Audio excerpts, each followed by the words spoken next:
Hello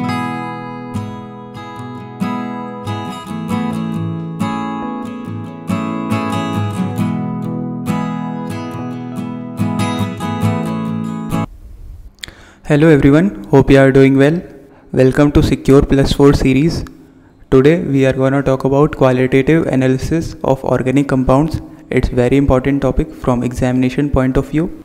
So we'll write organic compounds are comprised of, basically organic compounds are made up of carbon, hydrogen, oxygen, nitrogen, sulfur, phosphorus and halogens. So organic compounds are comprised of carbon, hydrogen, oxygen, nitrogen, sulfur, phosphorus and halogens. There are 6 methods which are used for determination of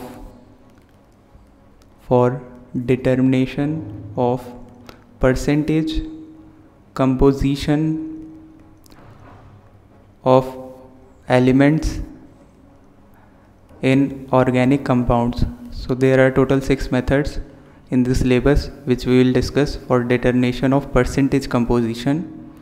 First method is Liebig's method. Second one is Dumas method. Third one is Geldahl's method. Fourth one is method for sulfur, basically method used for determination of percentage composition of sulfur. Fifth method is method for phosphorus. And the last one, sixth method is Carius method. So these are the 6 methods which we are going to discuss. So we'll write A. Liebig's method. First of all, we'll write that it's used for carbon and hydrogen. So this method is used for determination of percentage composition of carbon and hydrogen. We'll write organic compound on heating and in the presence of CuO forms CO2 and H2O. Here the weight of organic compound will be given W gram and weight of CO2 form will be W1 gram and weight of H2O formed is W2 gram. We'll write percentage of carbon is equal to W1 divided by W multiplied by mass of carbon, which is 12, divided by mass of this whole compound CO2, which is 44, multiplied by 100. This is the way in which we determine percentage composition. When there's organic compound, percentage of H will be W2 divided by W multiplied by mass of H2 here, which is 2 times 1, basically 2 divided by mass of this whole compound water, which is 18, multiplied by 100. So these are the 2 formulas. Either we remember the formula or better remember how we derived it. Now moving further, we'll write B part. Second method, which is basically Dumas method, we'll write it's for nitrogen, basically here organic compound on heating and in the presence of CuO forms nitrogen in gaseous state. This nitrogen has PVT, a pressure, a volume and a temperature that will be given. This organic compound weighs W gram and the weight of nitrogen formed is W1 gram. We'll apply PV is equal to nRT, basically ideal gas equation for N2 gas.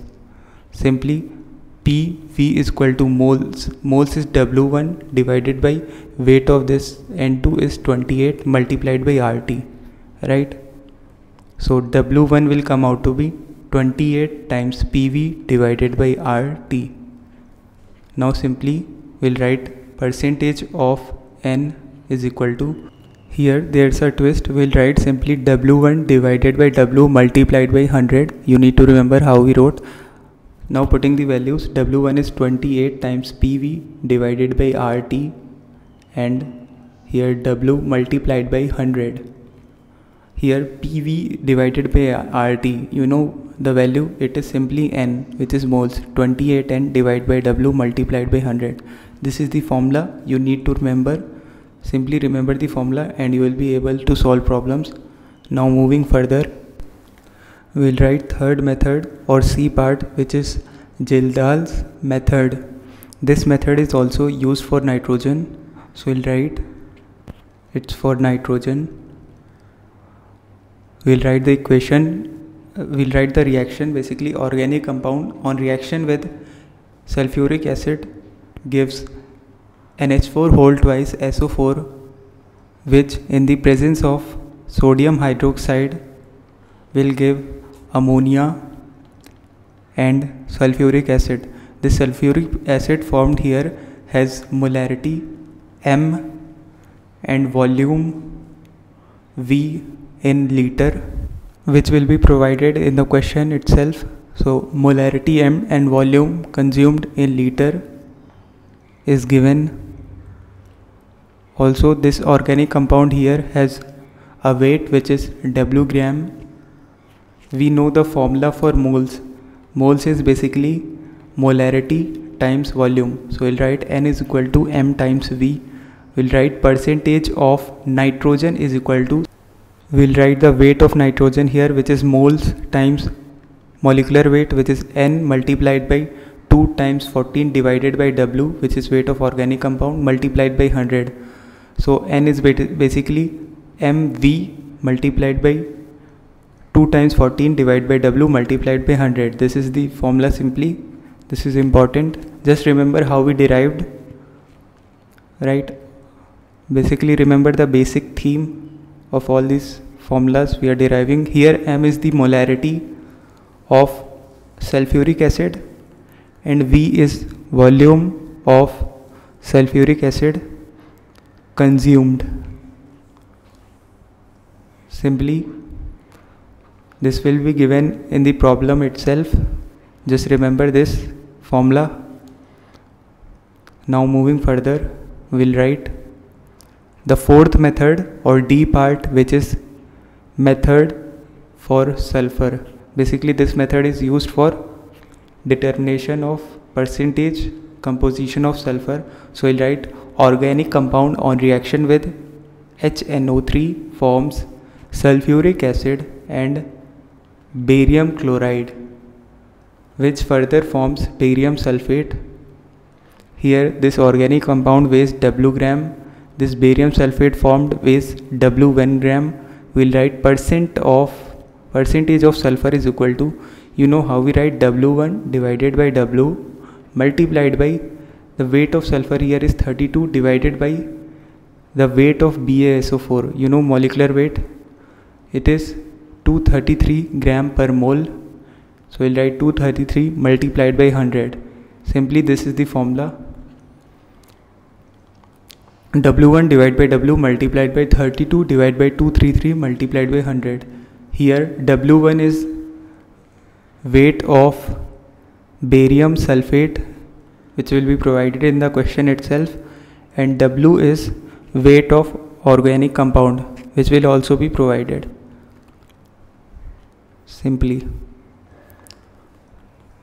Now moving further, we'll write the fifth method or E part, method for phosphorus. This method is used for determining percentage composition of phosphorus. So we'll write the reaction first. Here organic compound on reaction with HNO3 forms H3PO4 and ammonia with magnesium, ammonium molybdate. So these two compounds are formed S3PO4 and ammonia plus magnesium ammonium molybdate, which further forms MgNH4PO4, which on heating gives Mg2P2O7. This organic compound here weighs W gram and this compound formed here weighs W1 gram. Simply we'll write percentage of P is equal to, you know how to write, simply W1, this formed here, divided by W multiplied by weight of phosphorus, molecular weight of phosphorus. First we'll write molecular weight of this whole compound, which is 222 gram per mole. You can calculate it simply. So in the numerator we have to write molecular weight of phosphorus, so it is 2 times 31 divided by molecular weight of this whole compound 222 multiplied by 100. So simply this is the formula. Just remember how we are deriving all these. Now moving further, we will write the last method, which is F part, Carius method. So we'll write, this is used for halogens.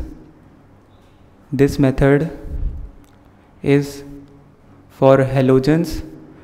This is an important method. Questions are asked most frequently from this one.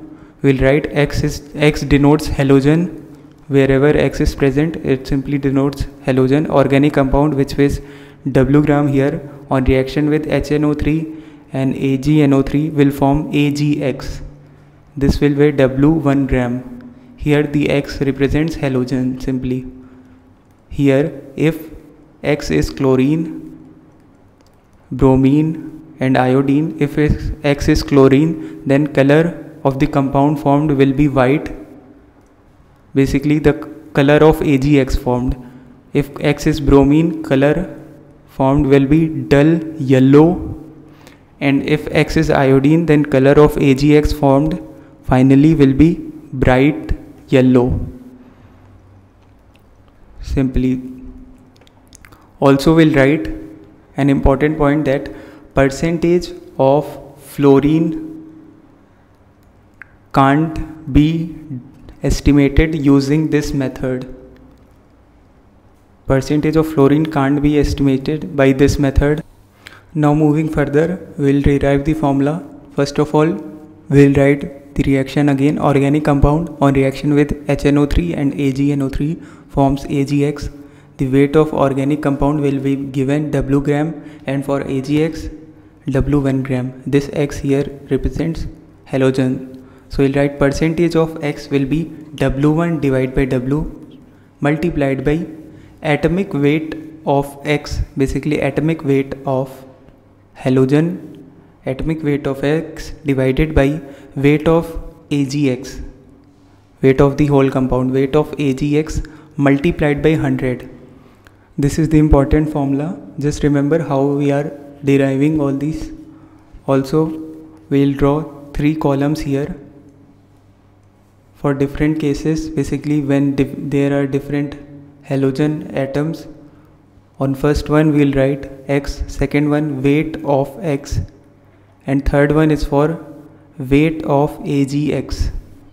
Now in case chlorine is the halogen atom, then we'll write weight of X, basically atomic weight of chlorine, which is 35.5, and for weight of AgX we'll write the weight of atomic weight of Ag is 108, so weight of AgX will be weight of Ag plus chlorine 143.5. If X is bromine, then weight of X will be 80, which is atomic weight, and adding silver, atomic weight of silver, it will come out to be 188.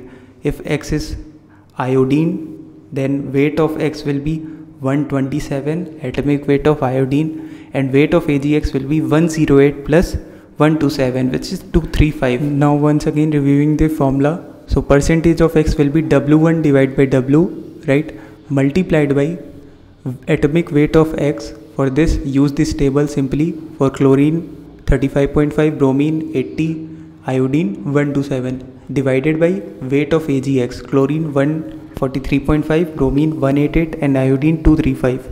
Simply put this value here multiplied by 100 and you will be able to solve.